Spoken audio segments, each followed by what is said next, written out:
الحمد لله رب العالمين الصلاة والسلام على رسوله النبي الكريم وعلى آله وأصحابه أجمعين. الحمد لله الذي هدانا لهذا وما كنا لنهتدي لولا أن هدانا الله. رب اشرح لي صدري ويسر لي أمري واحلل عقدة من لساني يفقهوا قولي. آمین یا رب العالمین. ہم نے سورہ مریم شروع کر رکھی ہے اور آپ دیکھ رہے ہیں کس قدر اس ہر صورت میں اور ہر آیت میں اور یہاں بھی آپ دیکھ رہے ہیں کہ کس قدر انسان کے لیے ہدایت کا سامان ہے. اور جب بھی کسی نبی کی سیرت مال بیان ہوتی ہے تو اس میں ہمارے لیے ہدایت کے سرچشمے ہیں. اب آپ دیکھیں حضرت ابراہیم علیہ السلام کے واقعات چل رہے ہیں اور آج ہم نے آیت نمبر 48 پڑھنی ہے. جب وہ ان کو وہاں ڈالا گیا نا عراق میں آگ میں، آپ کو پتہ ہے کئی مہینوں ہفتوں تک انہوں نے جمع کیا اور بڑا لاؤڈ ڈلایا، آگ کا جلایا اور پھر اس میں ان کو پھینکا. رب العالمین دیکھیں، انسان سمجھتا ہے کہ یہ آگ جلاتی ہے، بالکل ٹھیک سمجھتا ہے، اللہ نے اس کے اندر یہ خاصیت رکھی ہے.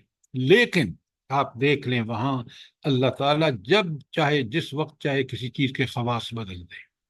وہی آگ حضرت ابراہیم علیہ السلام کے لیے اللہ تعالیٰ نے بالکل پرسکون اور ٹھنڈی بنا دی. کیا بات ہے. اور اب جب اللہ تعالیٰ نے بچایا تو یہ اللہ کا نبی جو توحید کی انتہا ہے. دیکھیں، مسلمان اس شخص کو کہتے ہیں جو رب کے احکام کے سامنے سر تسلیم خم کر دے، جو اللہ کا ایسا فرمانبردار بن جائے کہ in true sense and spirit وہ اللہ کے احکامات کی پابندی کرے. کمال کا امتحان اللہ نے لیا. اور حضرت ابراہیم نے بھی، اللہ تعالیٰ نے فرمایا کہ ذرا اپنے بیٹے کو ذبح کر دو اللہ کے لیے. بالکل تیار ہو گئے. وہ بیٹا بھی کیسا ہے، وہ ابا اس کے کہتے ہیں کہ مجھے یہ حکم ملا ہے تو وہ کہتے ہیں افعل ما تؤمر، ابو جان کر گزریے جو کچھ اللہ نے حکم دیا ہے. سبحان اللہ، ایک لڑکا اس طرح کی بات کرے، یعنی یہ اس رب کا کرم اس پر.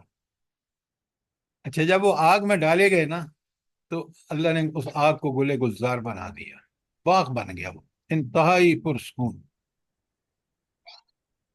اچھا، یہ اللہ نے کیوں کہا کہ ہم نے اس کو بالکل پرسکون بنا دیا؟ کیا مطلب ہے اس کا؟ جلدی بتائیں. اب بڑے غور سے سنیے. جب ایک دم کسی بندے کو آگ سے نکال کے آپ باہر لاتے ہیں نا، اگر باہر ٹھنڈک ہو تو وہ ٹھنڈک اور اس کے لیے اذیت ناک بنتی ہے. تو اللہ رب العالمین نے اس آگ کو نہ صرف ٹھنڈا کیا بلکہ اس آگ کو پرسکون بنا دیا. یہ رب کے کرم دیکھیں، یہ رب کے ہر چیز پر کنٹرول اس کا ہے. جس چیز کو جو حکم دیتے ہیں وہ ویسے ہی کرتی ہے. آگ کو حکم دے رکھا ہے جلانے کا، لیکن جب حضرت ابراہیم کا معاملہ آیا تو اسی آگ کو اللہ تعالیٰ نے بالکل منع فرما دیا اور اس نے حضرت ابراہیم کو بجائے ان کو اذیت دینے کے، جلنے کے، ان کو بڑا پرسکون اس آگ کو بنا دیا. اب وہ ہجرت کرتے ہیں. ذرا عزم دیکھیں حضرت ابراہیم علیہ السلام کا. آپ دیکھیں کہ اس شخص پر اللہ نے کیا عنایات کی ہیں. بسم اللہ الرحمن الرحیم، آیت 48 میں آپ کے سامنے. وَأَعْتَزِلُكُمْ، میں تمہیں بھی چھوڑتا ہوں، وَمَا تَدْعُونَ مِن دُونِ اللَّهِ، اور ان ہستیوں کو بھی چھوڑتا ہوں جنہیں تم خدا کو چھوڑ کر پکارتے ہو. میں تم سے بھی الگ ہوتا ہوں اور تمہارے بتوں سے بھی الگ ہوتا ہوں. یہ ہے اللہ کی محبت کی انتہا کہ یہ تم نے اللہ کے جو شریک بنا رکھے ہیں نا یہ بت، میں ان کو بھی چھوڑتا ہوں، میں ان سے بھی الگ ہوتا ہوں. اور کمال کی بات دیکھیں، کمال کی بات دیکھیں. فرماتے ہیں وَدْعُوا رَبِّ، اور میں اپنے رب کو پکاروں گا. یہ ہے توحید کا سرا، یہ ہے توحید کی انتہا کہ آدمی ان حالات میں ہو جن میں حضرت ابراہیم علیہ الصلوۃ والسلام ہے، اور پھر وہ رد شرک بھی انتہا کریں اور توحید کی بھی روح بیان کر دیں۔ فرماتے ہیں سر جی کسی کا مائک ربی، کھلا ہوا ہے، پلیز بند کروا دیں۔ ذرا مہربانی کر کے اپنے مائک بند رکھا کریں نا، تاکہ لوگ قرآن کو سن سکیں۔ تو یہ جو جملہ ہے نا یہاں پہ وَدْعُوا ربی، کہ میں تو اپنے رب ہی کو پکاروں گا۔ سبحان اللہ، سبحان اللہ۔ اور پھر کیا کہتے ہیں آگے سنیں، ایک ایک لفظ کو ذرا جوڑ کے سمجھ کے پڑھیں۔ عسا اللہ اکون بدعاء رب شقیہ، کیوں میں اپنے رب کو پکاروں گا؟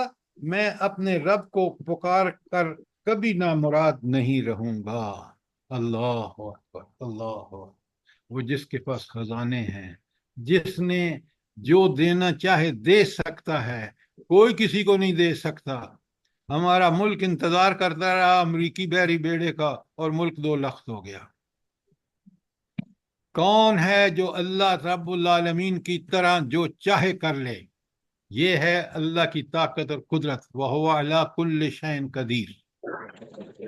اور حضرت ابراہیم سے بڑھ کر کون سمجھ سکتا تھا یہ بات؟ کیونکہ اللہ تعالیٰ خود ان کو اپنا دوست قرار دیتے ہیں۔ کیا کیا درجات ہیں حضرت ابراہیم علیہ السلام کے۔ دیکھیں نا، یہ توحید کی روح ہے کہ میں ایک تو اپنے رب کو پکاروں گا، دوسرا میں اس کو پکار کر کبھی جو ہے میں نامراد نہیں ہوا۔ یہ ہمارا ہے ایمان، یہ ہے اصل ایمان۔ 48۔ اچھا اجمل صاحب اپنا مائک بند کریں پلیز۔ اب اگر کوئی کلیئر نہیں ہے بات 48 میں تو بتائیے۔ سر جی پیچھے آیت نمبر 4 میں زکریا علیہ السلام نے بھی یہی کہا۔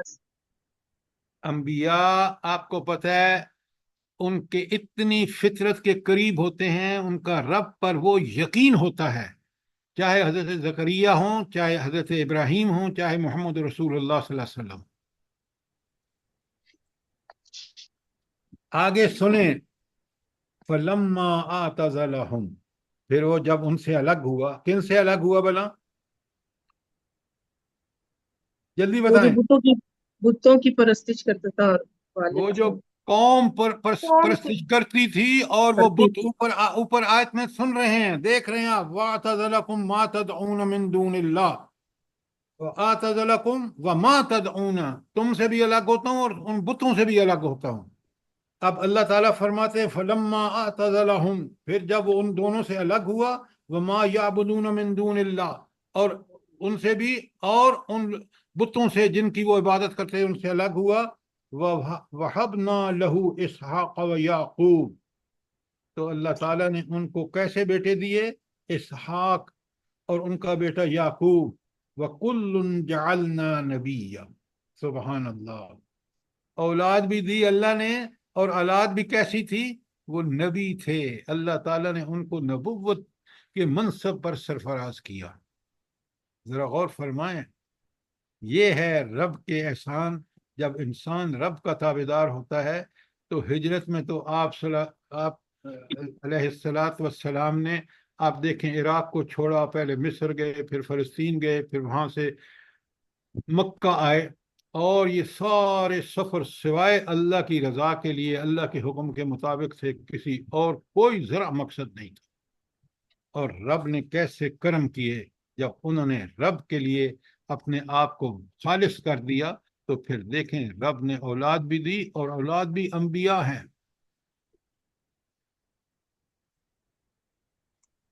کوئی سوال آیت 49 کے بارے میں؟ وَوَهَبْنَا لَهُم مِّن رَحْمَتِنَا، اور ان کو اپنی رحمت سے نوازا۔ وَجَعَلْنَا لَهُمْ لِسَانًا صِدْقٍ عَلِيًّا، اور ان کو سچی ناموری عطا کی۔ آج بھی بنی اسرائیل اصل میں ایک اللہ کا بندہ، اس کا معنی ہے اور اس ساری اسرائیل جو ہے وہ لقب تھا حضرت یعقوب علیہ السلام کا. تو آپ دیکھ لیں ان کو ہمیشہ کے لیے اللہ نے ایسی سچی ناموری ان کے اعمال اور ان کے جو انہوں نے دعوت دین کا کام کیا اس کی وجہ سے اللہ نے ان کو سچی ناموری عطا کی. لہذا اب یہ جو پہلی بات ہے وَوَهَبْنَا لَهُم مِّن رَحْمَتِنَا، اور ہم نے ان کو اپنی رحمت سے نوازا. انسان پر سب سے بڑا اللہ کا کرم کیا ہے بھلا؟ کیا ہے اللہ کا کرم؟ اس کی رحمت سر. اس کی رحمتیں. وہ رحمت کا نتیجہ یہ ہوتا ہے سب سے پہلے کہ جس پر اللہ کی رحمت ہونا، آپ دیکھیں گے کہ وہ سب سے پہلے اللہ کا فرمانبردار بندہ ہوتا ہے. جب وہ فرمانبرداری کرتا ہے تو اس کے نتیجے میں اللہ اس پر اپنی رحمتیں نازل کرتا ہے. رحمتیں کیا ہوتی ہیں؟ اللہ تعالیٰ اس کے کام میں آسانیاں، برکتیں، سب کچھ عطا فرما دیتے ہیں. اس کی زندگی بڑی اس رحمت کی وجہ سے انتہائی پرسکون اور نیکیوں کی بھرمار ہوتی ہے اس میں. تو یہ اللہ کی رحمت معمولی چیز نہیں ہے، یہ بہت بڑی چیز ہے. لیکن رحمت مشروط ہے. مشروط کا مطلب کیا ہے؟ یہ اس ایک شرط پوری کرے گا نا انسان، ٹھیک ٹھیک قرآن پر ایمان لا کر کے اس کی بات، ہر بات برحق ہے، اس کے مطابق زندگی گزارے گا تو گویا اس نے دین اسلام کے مطابق زندگی گزاری. اگر اس کی فکر یہ یاد رکھیں، پہلی بات ہمیشہ یاد رکھیں، اصل چیز انسان کی فکر ہے، عمل فکر کا نتیجہ ہے. تو وہ شخص جو مومن ہوتا ہے نا، اس کی فکر بالکل اللہ کے بتائے ہوئے جو اللہ کی جو کتاب نازل فرماتے ہیں اس کے مطابق ہوتا ہے، اور اس کا عمل اسی کتاب کے اصولوں کے مطابق جس طرح نبی کریم صلی اللہ علیہ وسلم نے عمل کیا ہے ویسا وہ عمل کرتا ہے. اب وہ اللہ کی رحمت کا مستحق ہو جاتا ہے. اور پھر آپ دیکھیں کہ ایسے لوگوں کے اللہ تعالیٰ کس طرح دنیا میں آسانیاں پیدا کرتا ہے، ان کو کس طرح.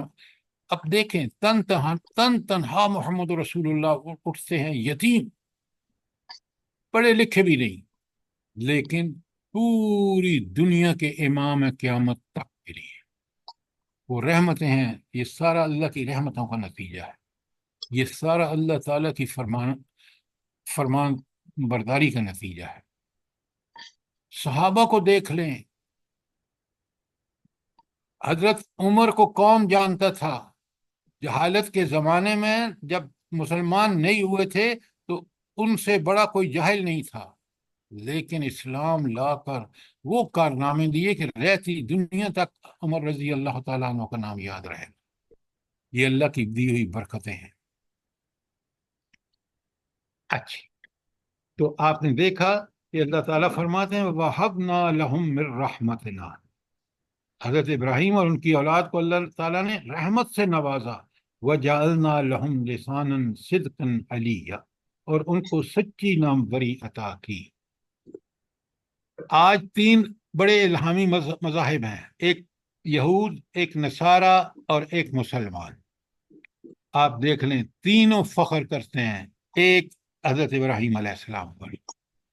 یہودی کہتے ہیں وہ ہمارے ہیں، نصارہ کہتے ہیں ہمارے ہیں، اور مسلمان کہتے ہیں وہ ہمارے ہیں. اور قرآن کہتا ہے وہ صرف اور صرف توحید پرست تھے، لہٰذا ان کا سے تعلق اس کا ٹھیک ہے جو توحید پرست ہے. کوئی سوال آج 50 پر کے بارے میں؟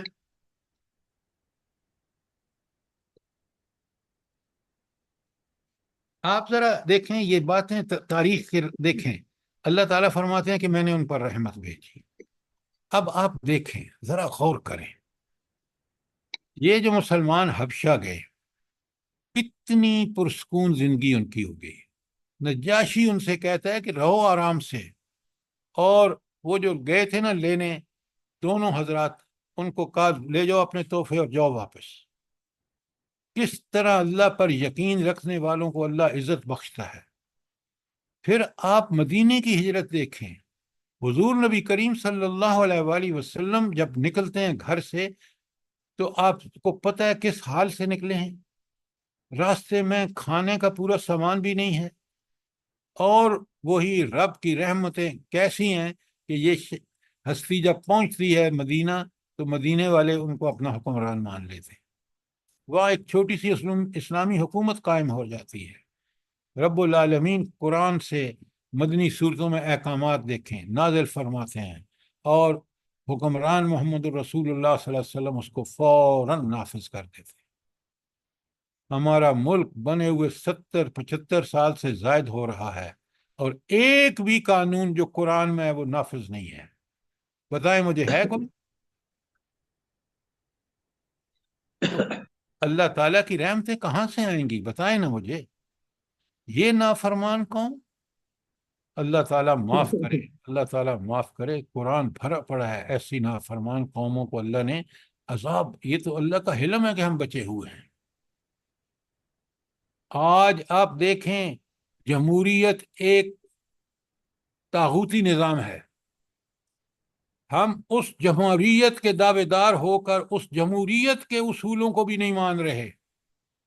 دین کو تو الگ رکھ دیں، جو ایک اللہ تعالیٰ کا بنتہائی بہترین نظام ہے. ہم دنیا کے کسی اصول کے قائل آج نہیں ہیں.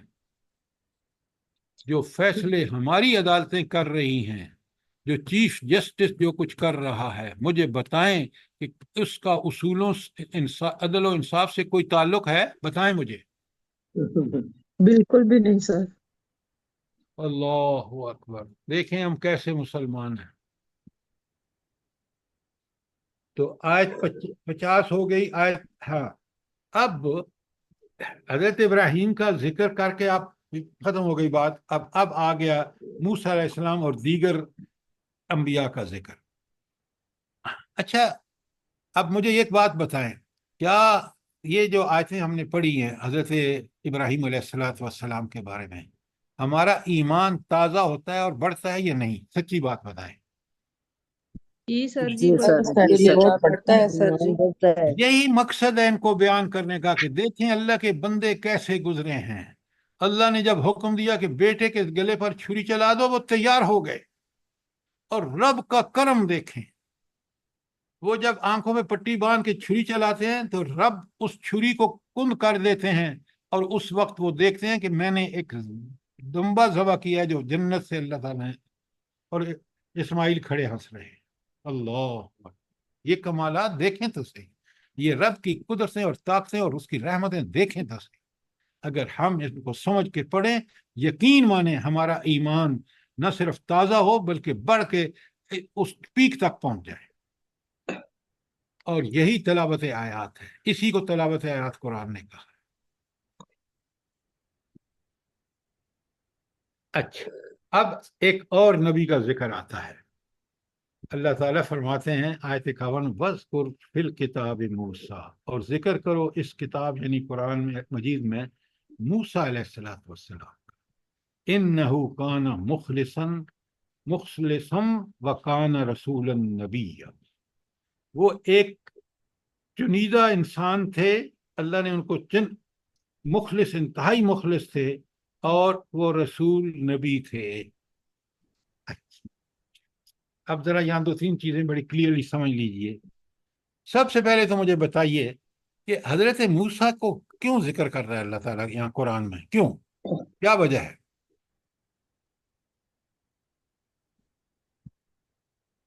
بڑے غور سے سنیے، یہ چیزیں سمجھیے. ایک ایک آیت میں کتنی بڑی ایمان افروز باتیں ہیں. حضرت موسیٰ ایک خود معجزہ ہیں. ان کی پیدائش، ان کی پرورش کہاں ہوتی ہے؟ فرعون کے گھر میں ہوتی ہے. کس طرح وہ ایک شخص باہر نکلتے ہیں جب جوان ہوتے ہیں تو ایک اسرائیلی اور ایک فرعونی کی جھگڑا ہو رہا تھا، وہ مکہ مارتے ہیں اس کو، اسرائیلی کو مر جاتا ہے. تو وہاں سے وہ ہجرت کرتے ہیں اور پھر حضرت شعیب علیہ السلام کے ہاں رہتے ہیں. واپسی پھر اپنے بچوں کو لے کے آ رہے ہوتے ہیں، تو جب پہنچتے ہیں رات شدید سردی ہے، تو آپ دیکھتے ہیں کہ وہ آگ لینے جاتے ہیں اور وہاں ان کو آواز آتی ہے، غیبی آواز. یہ ڈائریکٹ صرف اعزاز حاصل ہے حضرت موسیٰ علیہ السلام کو کہ رب نے ڈائریکٹ آواز دی.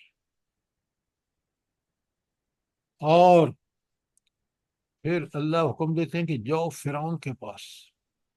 اب آپ کو پتہ ہے فرعون سے بڑا ظالم آج تک دنیا میں کوئی پیدا نہیں ہوا. اس کے کرتوت دیکھ لیں. پہلے وہ خود کہتے ہیں انا ربکم الاعلی، میں سب سے بڑا رب ہوں تمہارا، نعوذ باللہ نعوذ باللہ. پھر آپ دیکھیں کس قدر قسم کے وہ ظلم ڈھاتا ہے بنی اسرائیل پر، بچے قتل اور بچیاں زندہ تاکہ وہ ہماری نوکری کریں. غور فرمائیں ان حالات میں اللہ کس طرح موسیٰ علیہ السلام کو پیدا فرماتے ہیں اور پھر کس طرح فرعون کے گھر میں ان کی پرورش ہوتی ہے.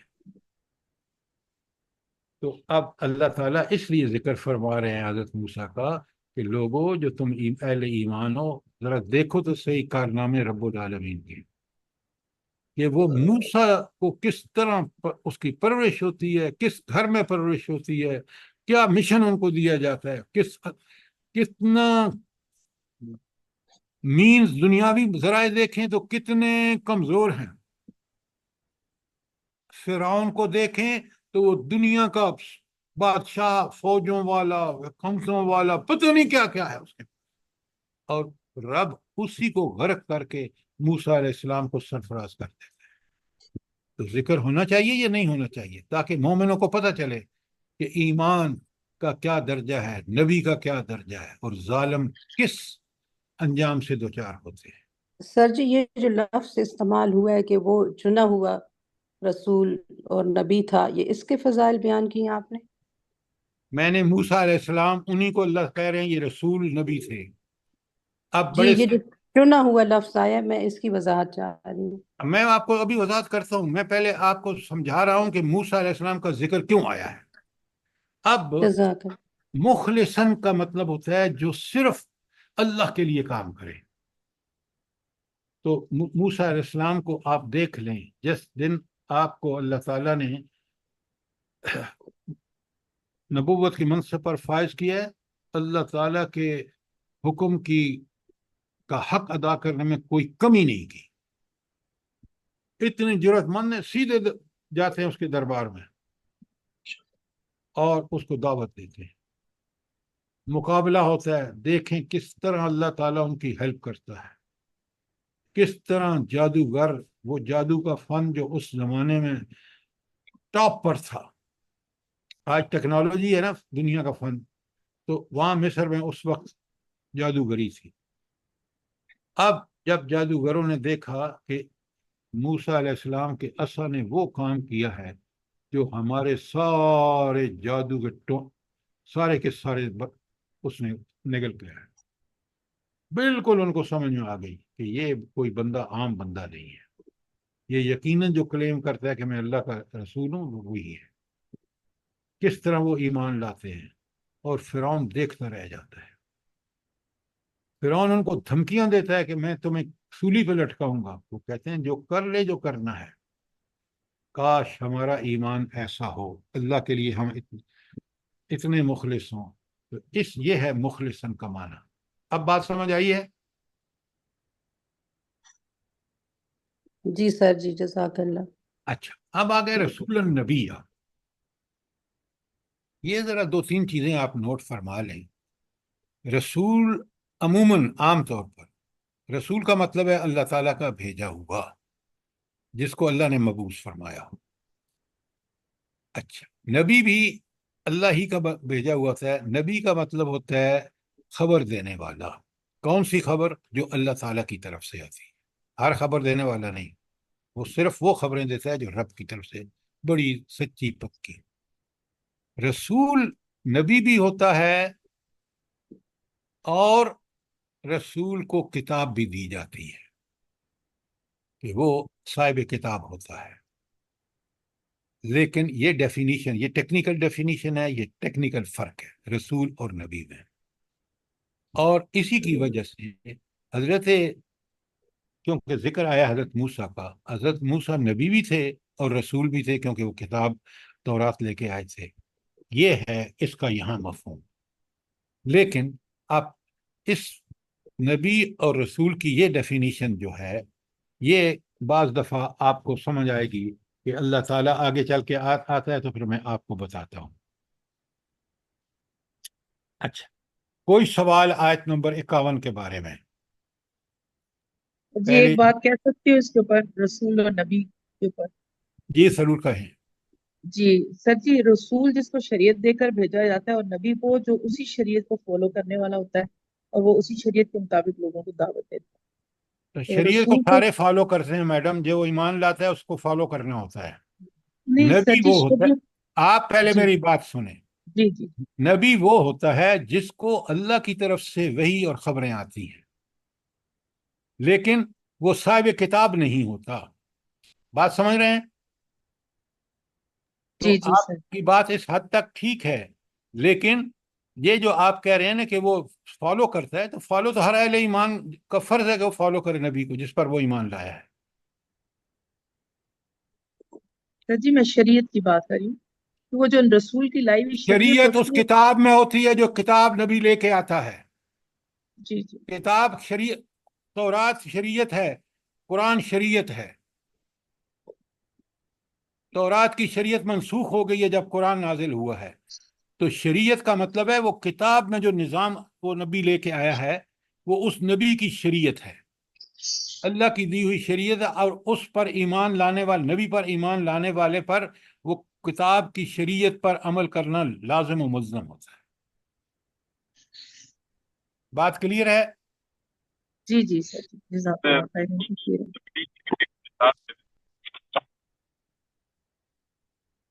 آصف بشیر صاحب آپ کچھ کہہ رہے ہیں؟ نبی کی مثال دے دیں. آپ کی آواز نہیں آ رہی. میں کہہ رہا ہوں کہ نبی کی کوئی مثال دے دیں. آپ کا میں بتا رہا ہوں آپ کی بات کلیئر نہیں آ رہی اب. سر وہ کہہ رہے ہیں نبی کی کوئی مثال دے دیں. اللہ اکبر. حضرت سنیں، حضرت موسیٰ علیہ السلام رسول بھی تھے، نبی بھی تھے، اور ان کے ساتھ ان کے بھائی جو تھے وہ نبی تھے. اب بات سمجھ آئی؟ سارے جو انبیاء مبعوث ہوئے ہیں حضرت موسیٰ کے بعد وہ سارے کے سارے نبی تھے، اس لیے کہ رسول کتاب ایک حضرت عیسیٰ کو، حضرت موسیٰ کو ملی تھی. اس کے بعد کتاب نازل ہوئی ہے حضرت عیسیٰ پر. تو بیچ میں جو سارے لوگ اللہ تعالیٰ نے جن کو، وہ نبی تھے. اب بات سمجھ آ گئی؟ جی جی، بس جس پہ کتاب نازل ہوئی وہ رسول ہے، باقی سب نبی ہیں. چلیں اب آگے چلتے ہیں. اچھا، تو اب آپ نے دیکھا کہ آیت 51 میں اوپر حضرت ابراہیم کا معاملہ قصہ چل رہا تھا. اب حضرت موسیٰ علیہ السلام کو اللہ تعالیٰ کن الفاظ میں یاد کر رہے ہیں، آیت 51 آپ نے سن لی. اب اگر کوئی سوال ہے تو کریں، ورنہ آیت 52. اچھا، آیت 52 کو ذرا سمجھنے سے پہلے آپ کو پتہ ہے یہ چیزیں دیکھیں، اس زمانے کی تاریخ ہمیں پتہ ہونی چاہیے جو ان چیزوں سے ریلیٹڈ ہے، پھر مزہ آ جاتا ہے پڑھ کے. اب ہوا کیا کہ حضرت موسیٰ سے جو قتل ہو گیا، میں نے آپ کو بتایا، جوانی کو پہنچے، وہ نکلے اپنے اس محل سے باہر تو دیکھا کہ دو لڑ رہے ہیں، ایک فرعونی ہے اور ایک بنی اسرائیل کا ہے. تو حضرت موسیٰ کو جب انہوں نے سنی بات تو ان کو غصہ آیا، بڑے غصے والے تھے، جلالی تھے، انہوں نے مکہ مارا، وہ مر گیا. جب مر گیا تو اس پر ان کو پتہ چلا کہ یہ تو میں نے جو کام کیا ہے اس کے لیے تو مجھے یہ، تو بلکہ ایک آدمی نے آ کے ان کو بتا بھی دیا، قرآن میں خود موجود ہے کہ بھئی وہ تو آپ کو قتل کرنے کی میٹنگ کر رہے ہیں. تو وہ وہاں سے سیدھے چلے گئے مدین کے علاقے میں. جب پہنچے تو وہاں انہوں نے دیکھیں رب کے انتظامات، دیکھیں سبحان اللہ. ہم بہت ساری چیزوں کی توجیہ کرتے ہوئے دنیاوی ذرائع کو اللہ کا پیچھے ہم نے نظر نہیں آتا کہ اس نے کس طرح ان چیزوں کو مینیج اور ارینج کیا ہے۔ اب یہ پہنچتے ہیں تو ایک کنویں پر بیٹھے ہیں، غالباً پانی پیا ہوگا تو بیٹھے انتظار کر رہے ہیں۔ جب وہ انتظار کر رہے ہیں تو دیکھتے ہیں کہ دو خواتین ہیں، وہ بیچاری اپنے جانوروں کو روک رہی ہیں، کیونکہ جانور آپ کو پتہ ہے پانی دیکھیں دوڑتے ہیں، لیکن مرد ہیں کہ وہ بدبخت جو ہیں وہ ان کا کوئی خیال نہیں کرتے، اور وہ اپنے جانوروں کو پانی پلائے جا رہے ہیں اور وہ کھڑی ہیں۔ یہ اٹھ کے انہوں نے ان عورتوں سے کہا لے آؤ اپنے جانور، اور کنویں کو چلانا شروع کر دیا اور پانی پلا کے ان کو فارغ کر دیا۔ وہ جب عورتیں گھر گئیں، لڑکیاں جوان، تو انہوں نے اپنے باپ سے ذکر کیا کہ ایک اس طرح کا ایک بندہ ہے، اس نے تو آج ہمارے ساتھ بڑا احسان کیا۔ تو وہ خاتون جو ہے وہ حضرت شعیب بڑے بزرگ بوڑھے ہیں، وہ کہتے ہیں جاؤ اس کو بلا کے لے آؤ۔ ایک بیٹی آتی ہے، ہائے ہائے، قرآن کس طرح اس کا ذکر کرتا ہے کہ کس طرح وہ شرم کے ساتھ آتی ہے۔ یہ ہے حیا جو ایک مسلم عورت کو، جو اللہ کی بندی ہو ان کو۔ اور آپ نے کل واقعہ سنا ہے، شرم سے زمین جگہ دے تو ہم زمین میں دھنس جائیں۔ کہ آپ ذاکر صاحب کہتے ہیں کہ جو بچیاں مجھے ہاتھ میں لانے آئیں وہ لڑکیاں تھیں، اور وہ لڑکیاں ان سے ہاتھ میں لانا بہت بڑا جرم ہے۔ آپ دیکھیں ہمارے ملک میں جو اسلام کے نام پر بنا تھا، اس میں کس قدر غیر اسلامی کام ہو رہے ہیں، اسلام کے خلاف ہو رہے ہیں، سوچیں۔ اور میڈیا آج بھی آپ کے جو سیکولر پورا بھرا ہوا ہے میڈیا، سوائے 3-4 آدمیوں کے، سارا میڈیا سیکولر ہے۔ آپ ان کی دیکھیں نا اٹھا کے کہ کنہوں نے کس سے رشوت لی ہے۔ حکومت سے تو لے ہی رہے ہیں، انہوں نے اس کو بھی نہیں چھوڑا۔ وہ اپنا کیا نام ہے اس کا، جو جس نے فوجی جرنیل نوکر رکھے ہوئے ہیں، کیا نام ہے اس کا، جس سے انہوں نے رشوتیں لی ہیں، جس سے انہوں نے ملک پلاٹ ریاض۔ جی ملک ریاض۔ ہاں، ریاض۔ یہ حال جس قوم کا ہو، وہ قوم کبھی اللہ کے لیے کچھ کر سکتی ہے؟ اور دیکھیں ذلتیں کہ ڈوب رہا ہے فلسطین، تباہ و برباد ہو رہا ہے، کشمیر میں کیا ہو رہا ہے، اور ہم اپنے آپ کو ایک نیوکلیئر پاور کہتے ہوئے ہمیں شرم بھی نہیں آتی۔ تو حضرت موسیٰ علیہ السلام بڑے دلیر ہیں، اس لیے اللہ کہتا ہے اس کا ذکر کرو یہاں، کہ وہ فرعون جیسے ظالم اور جابر کے سامنے جا کے کلمہ حق کہتے ہیں۔ تو تاریخ میں اس کی مثال نہیں ملتی کہ قومیں بڑی بڑی ظالم آئی ہیں، لیکن اپنے طرز کا انتہائی ظالم انسان جو ہے، فرد جو ہے، وہ فرعون ہے۔ اور موسیٰ علیہ السلام اس جرت سے وہاں دین کو جا کے پیش کرتے ہیں، آپ دیکھ لیں، اور اللہ تعالیٰ کس طرح ان کی مدد فرماتا ہے۔ یہ ایک یہاں تو سرسری آیا ہے، آپ پوری 2 سورتیں ہیں، سورہ طٰہٰ پڑھیں، اور پھر اس کے بعد آپ ایک واقعہ قرآن میں کئی جگہ پہ آیا ہے۔ اللہ تعالیٰ فرماتے ہیں، سنیں آیت 52 میں، وَنَادَيْنَاهُ مِنْ جانب الطور الایمن، اور ہم نے اس کو طور کے داہنی جانب سے پکارا۔ اللہ کسی کو پکارے، ڈائریکٹ بات کرے، یہ بہت بڑا اعزاز ہے۔ سوچیں ذرا، 1000 دفعہ سوچیں کہ رب کریم نے خود پکارا ان کو، اور فرمایا وَقَرَّبْنَاهُ نَجِيًّا، اور راز کی گفتگو سے اس کو تقرب عطا کیا۔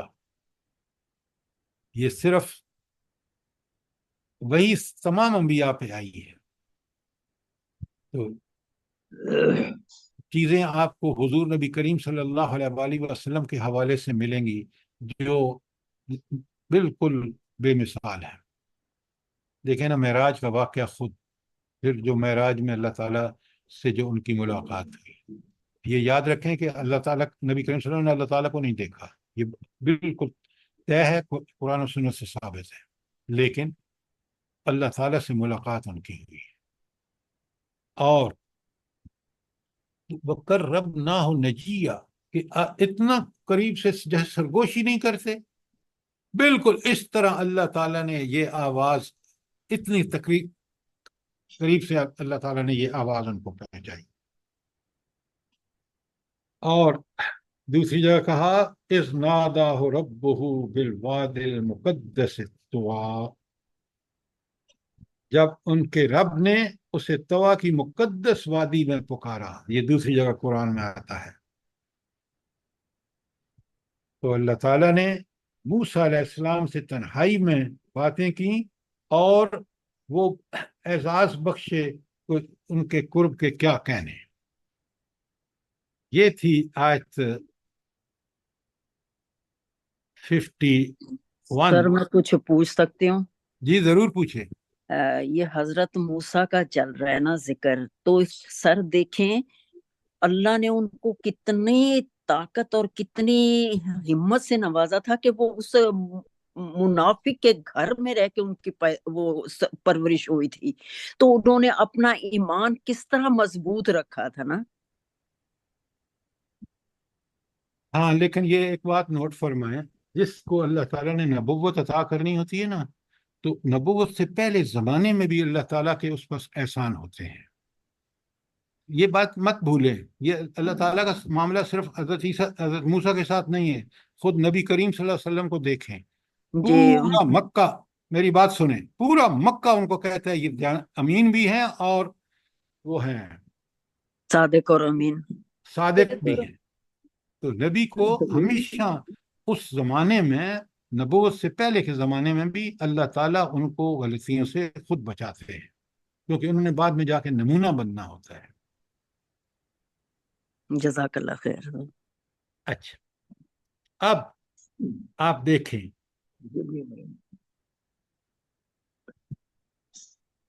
تو یہ ایک بڑی کمال کی بات ہے۔ آپ دیکھیں اللہ تعالیٰ نے اپنے انبیاء کو کن کن خاص چیزوں سے نوازا ہے، کہ جس طرح میں اور آپ بات کر رہے ہیں نا، اللہ تعالیٰ نے اسی طرح گفتگو فرمائی ہے حضرت موسیٰ سے ڈائریکٹ۔ اچھا اب اور ذرا سر سنیں، کتنے پیارے الفاظ ہیں، رب انی لما انزلت الی من خیر فقیر، ہائے حضرت ہائے موسیٰ علیہ السلام۔ کیا بات ہے، کیا بات ہے۔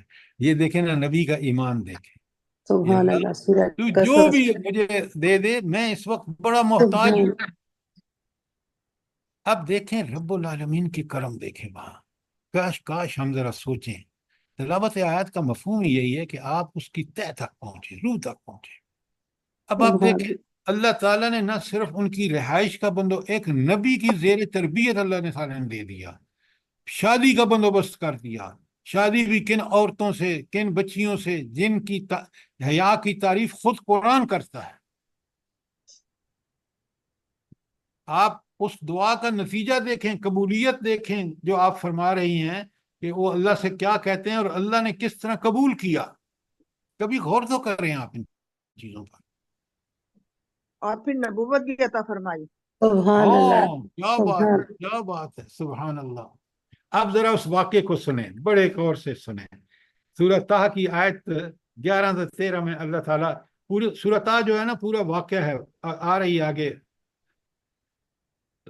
یہ 19 ہے قرآن میں سورہ جو ہم پڑھ رہے ہیں مریم، اور 20 سورہ طہ ہے۔ وہ انشاءاللہ وہاں یہ آیت آپ پڑھیں گے اور سنیں گے، میں اس کو یہاں پڑھ رہا ہوں کیونکہ یہ اس وقت جب آپ وادی طوا میں پہنچے ہیں، تو اللہ تعالیٰ فرماتے ہیں، سورہ طہ کی آیت لکھیں 11 تا 13، سورہ طہ آیت 11 تا 13، اللہ تعالیٰ فرماتے ہیں فلما آتاہا نودیا یا موسیٰ، جب وہ پہنچے نا وہاں اس وادی میں، تو اللہ تعالیٰ فرماتے ہیں کہ ہم نے آواز دی موسیٰ کو، انی انا ربک، اللہ اکبر، کیا بات ہے۔ رب کیا کہہ رہے ہیں؟ بے شک میں تمہارا رب ہوں۔ یہ تعارف ہے کہ اللہ نے اپنا تعارف کیا کہہ کے کرایا؟ کیا کہہ کے کرایا؟ رب ہوں تمہارا، میں تمہارا پالنے والا، تمہارا آقا، تمہارا مالک، تمہارا خالق، تمہارا حاکم ہوں۔ سارے معنی یہاں موجود ہیں۔ کاش ہمیں اب رب کے سارے معنی پتہ ہوں، تو اب وہ جب کہتے ہیں نا رب، ان سے کہتے ہیں کہ انا ربو کا، میں تیرا پروردگار ہوں، میں تیرا خالق ہوں، میں تیرا مالک ہوں، میں تیرا حاکم ہوں۔ سبحان اللہ۔ فاخلع نعلیک، تو ذرا اپنی دونے جوتے اتار دو۔ انک بالواد المقدس طویٰ، آپ تو اس وقت طویٰ کی مقدس وادی میں ہیں۔ انا اخترتک، میں نے تمہیں چن لیا ہے۔ فاستمع، بڑے غور سے سنو، لما یوحیٰ، جو آپ کو وحی کیا جا رہا ہے۔ کیا رب نے ان سے کیسی پیاری باتیں اور کتنی معنی خیز ہیں، ذرا غور کریں۔ انشاءاللہ اس کی تفصیل میں وہاں جائیں گے، اگر کوئی سوال ہے تو ضرور پوچھیں۔ اچھا، سر جی یہ سورہ مریم میں کم و بیش 10 انبیاء کا ذکر ہے، تذکرہ آیا ہے۔ دیکھیے یہاں ایک بات یاد رکھیں، انبیاء کا تذکرہ ہدایت کے پوائنٹ آف ویو سے آتا ہے، تاکہ لوگوں کو پتہ چل جائے کہ یہ انبیاء جو ہیں یہ کس قدر ہدایت یافتہ تھے، اور ان کی واقعات ہمارے سامنے اس لیے رکھے جاتے ہیں کہ تاکہ ہم بھی اپنے ایمان کو اسی طرح مضبوط کریں۔ یہ صرف اس کو مت دیکھا کریں کہ کتنے واقعات کا، لیکن کتنے انبیاء کا نام آیا، بلکہ یہ دیکھیں کہ اللہ تعالیٰ ہدایت پوائنٹ آف ویو سے کیا بیان کر رہے ہیں، اس کو سمجھیں تاکہ اس کو ہم اپنی زندگی کا حصہ بنائیں۔ جی سر۔ اچھا، اب یہاں آیت 53 میں اللہ تعالیٰ اتنی بات فرما رہے ہیں، وَوَهَبْنَا لَهُ مِن رَحْمَتِنَا أَخَاهُ هَارُونَ نَبِيًّا، اور ہم نے اپنی عین مہربانی سے اس کے بھائی ہارون کو نبی بنا کر اس کا مددگار بنا دیا۔ اچھا، کیا مطلب ہے کہ ہارون کو نبی بنا کر اللہ تعالیٰ نے موسیٰ کا معاون بنا دیا؟ اب تفصیل آپ پڑھیں گے آگے جا کے آیت سے سورہ طٰہٰ میں۔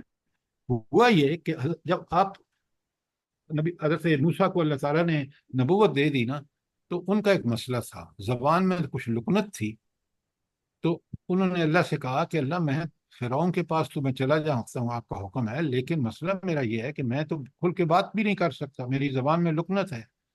رب العالمین نے کتنا کرم فرمایا، انہی کے سگے بھائی کو ان کا نبوت دے دی اور ان کا معاون بنا دیا۔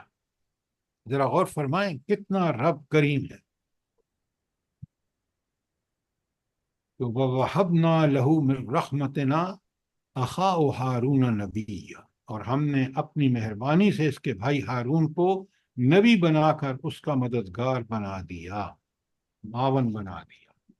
سر جی ایک سوال جی یہاں پر یہ کہ سر جی ایک تو آپ نے کہا لکنت تھی، دوسرا یہ بھی کہ بیان کرنے میں ان کا جو تھا ہارون علیہ السلام سے کم وہ تھی ان کی بیان کی طاقت، اس وجہ سے بھی انہوں نے کہا کہ ان کے بیان کرنے کی طاقت بہت اچھی تھی ہارون علیہ السلام۔ آپ میری ایک بات سنیں، آپ ایک بات اچھی طرح سمجھیں، آپ ایک پوائنٹ پہ اٹک اس لیے گئے ہیں کہ آپ ذرا پورے اس سینیریو کو سامنے رکھیں کہ انہوں نے جا کے دعوت دینی ہے فرعون کے دربار میں، اور فرعون ظلم کا نمونہ ہے، تو اللہ رب العالمین نے ان کے مددگار کے طور پر وہ تو ایک بات ہے نا، کہ تاکہ دیکھیں بندہ جب ایک کی بجائے دو ہوتا ہے نا، تو ایک دو جب ہوتے ہیں تو 2 11 ہو جاتا ہے، 1 to 1 لکھتے ہیں تو اب ان کے پاس بڑی ایک وہ نفسیاتی طور پہ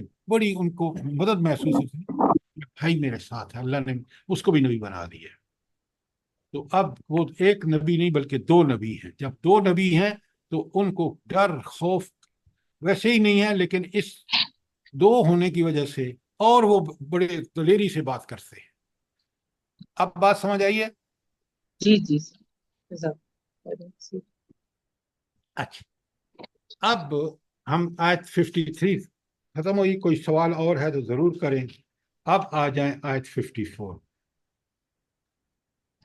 آیت 50، ہاں طٰہٰ میں سے انشاءاللہ بڑی اس کی تفصیل آئے گی، وہاں ہم کھولیں گے، ورنہ آپ لکھ لیں اس کے ساتھ، اگر آپ سورہ طہ کی 29 تا 34 پڑھ لیں تو بڑی کمال کی آیات ہیں۔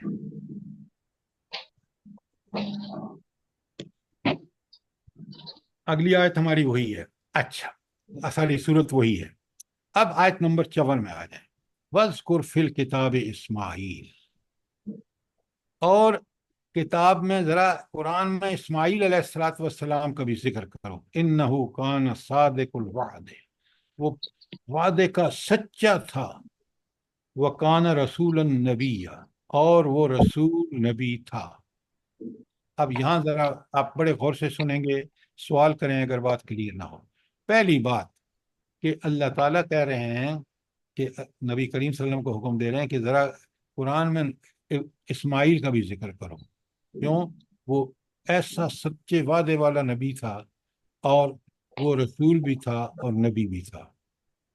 اچھا آپ بڑے غور سے سنیں، یہ دو جو ہے نا، ایک حضرت موسیٰ، بنی اسرائیل میں آپ دیکھ لیں، جب اولاد سارے کے سارے حضرت اسماعیل، پھر حضرت اسحاق اور حضرت یعقوب، یعقوب کا نام بنی اسرائیل تھا لقب، تو اس لیے وہ بنی اسرائیل کہلاتے ہیں۔